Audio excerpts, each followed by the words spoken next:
Hello, in this video I'm gonna show you how to install Firefox browser on Motorola Edge 30 Fusion.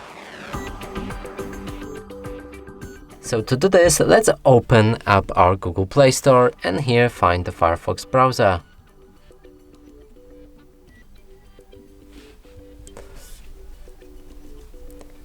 Select it and install it.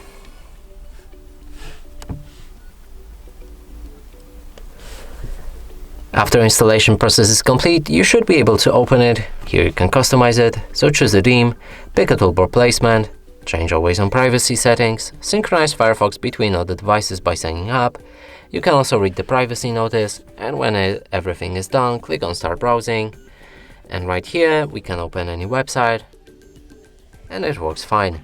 And that's it for this video. Hope you like it. Please consider subscribing to our channel, leave a like and a comment below.